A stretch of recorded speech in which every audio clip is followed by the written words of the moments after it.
Ah ouais, Kakebeti. C'est qui a vie du public et bandit. Y'a mon balama des fois Pembe. Didier Masuki. Andy Chou, Narcisse Descendant. Afrique, Amérique, Europe, Asie, Abidi Pibi. Et cela d'Ama. Afrique, Amérique, Europe, Asie, Abidi Pibi. Et ce calme. Sanga, Major, Bisadidi, Didi Kinoni, Major, Bisadidi, Didi Kinoni, Major, Bisadidi, Didi Kinoni, Major, Bisadidi, Didi Kinoni, Major, Bisadidi, Didi Kinoni, Major, Bisadidi, Didi Kinoni. Comment on flat ou flat ya bastard masola pongi pour s'azarder de na kata kasavu Major Bisadidi Didi Kinoni Major Bisadidi Didi Kinoni Major Ine boni mo vandapi na kasavu mune makambu na flat les amis mera tika la fan comprendre que no vrai pongi koto Didi Kinoni Major Bisadidi Didi Kinoni Major Bisadidi faut un confort lit à danger la chambre qui toque ba écran plasma donc tout ba chambre donc carré Didi Kinoni Major Bisadidi on a vraiment ils en ont vraiment bien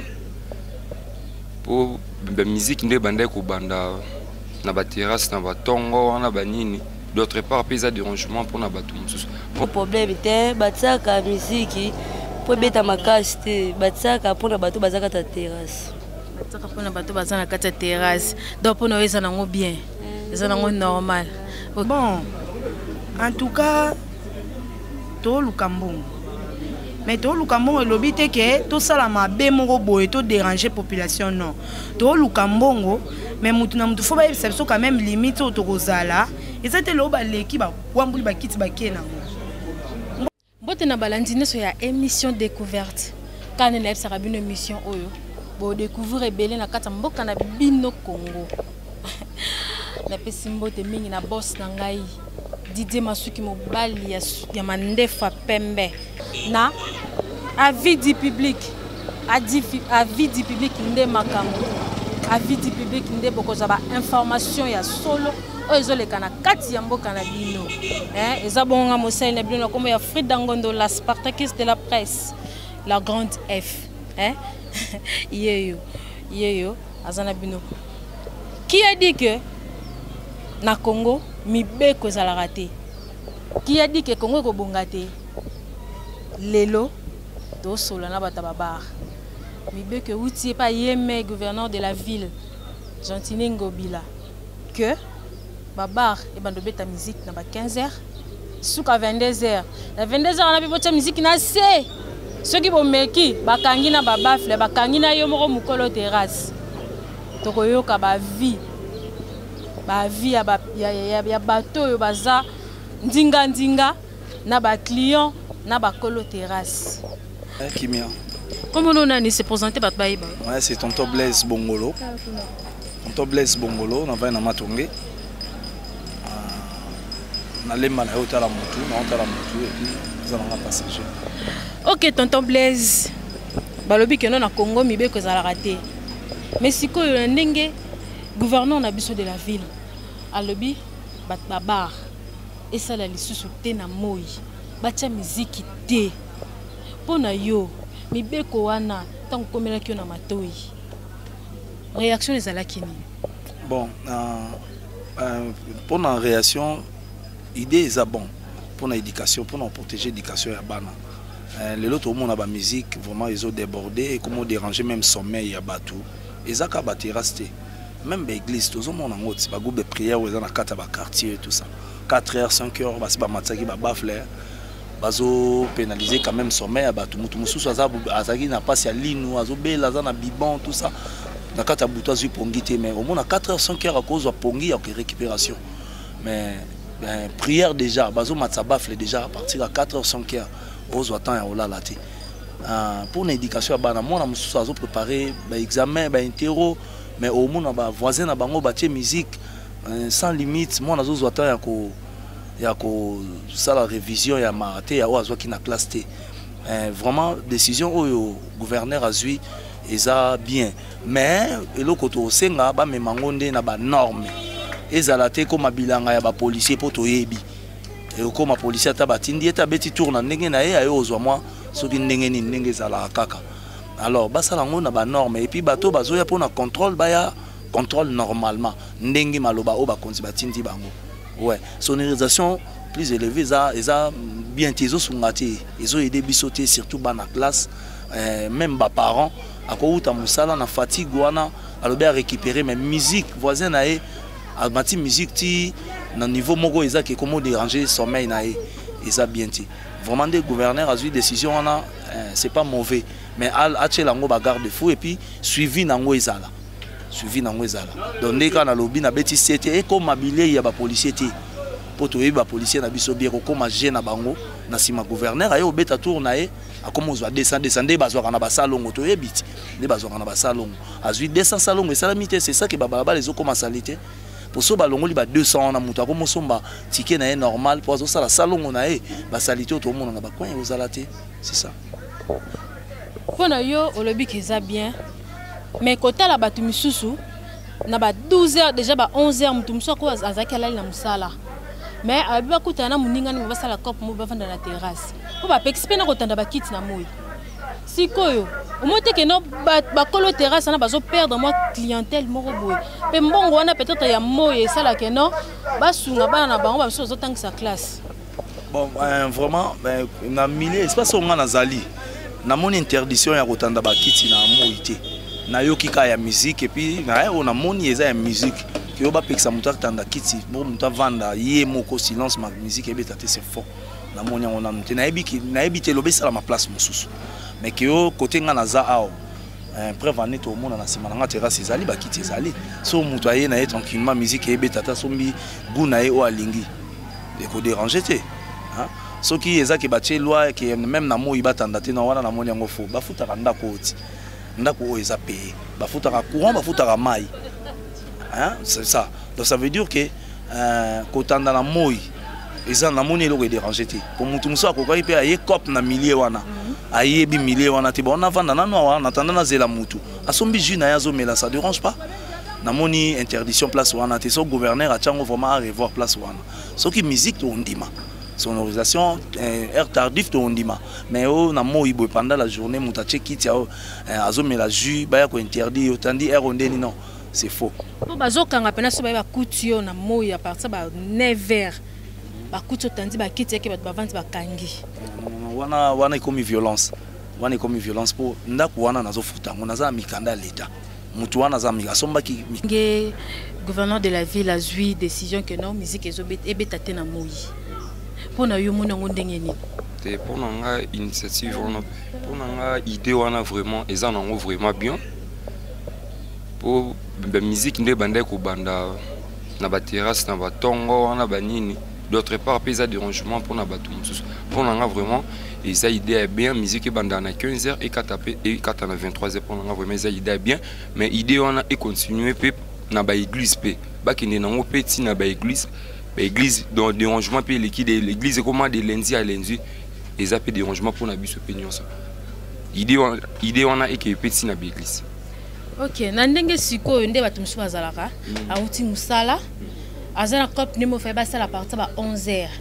aye avant na terrasse mo belem so yebi mutu ko tona taza masana ye siko terrasse pe ba peki siko tanda na ba moyi siko bato wana ba terrasse wana ba kolo ba terrasse au moins te ki handicapé bango pe na mambe belé po yango ndela musu basala ke no ba futela pe bana ba minerval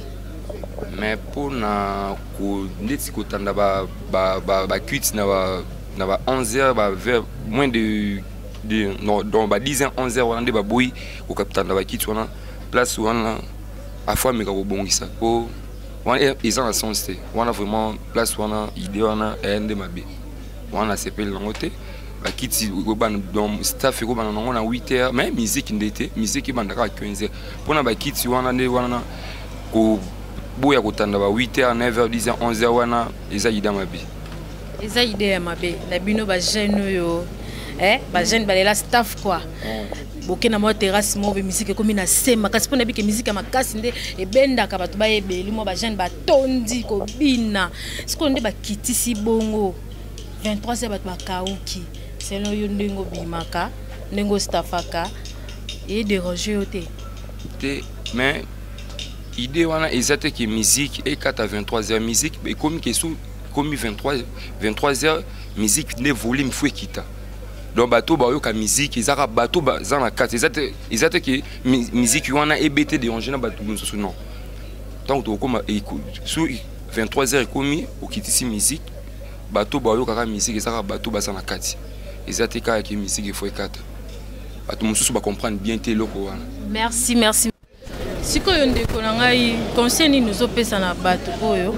bazotsa bakititi na nzela conseil ni noko opesa bango na nde bazokanga bango bazokanga ba bafle donc elo ni oyo kolo bon en tout cas to lukambongo mais to lukambongo elobi te ke to sala mabe moko boye to déranger population non to lukambongo mais mutu na mutu fo ba yebisa biso quand même limite oyo tokozala eza te lo baleki bawambuli bakiti bakee nango mboka oyo tosuli na bamisala te misala eza te fo bayebisaka biso bosuka boye bosala boye eza te baleki bamemi bakiti bakee nango fo balanda bango bakefuta bambongo nyonso wana ezostresse biso eza na bababa mosusu bato balingaka baye bavandi baoyoka miziki bayoka boye mais te mosuku oyo bazopekisa bango bozala na limite me bozala boye mingi mikolo baoteka te baolela bato ebele vraiment je suis sincère baolela ovante eza sute bato balinga miziki bapekisi bango bayoka miziki donc nyonso wana ezopesa mpe bato mosusu mpasi omoni koluka ye mosusu banda ozwa 100 francs komozwa 50 francs omozwa 25 francs nyonso wana ezopénalize bato mwa mingi eloko ni yusko osenga na gouverneur de la ville ameka koaméliorer yango ou soit atikalaka na décision elo ni yo osenga na ye mpona minute oyo azolanda biso en tout cas vraiment tozosenga na gouverneur asunga mpe biso toyaka bandeko na ye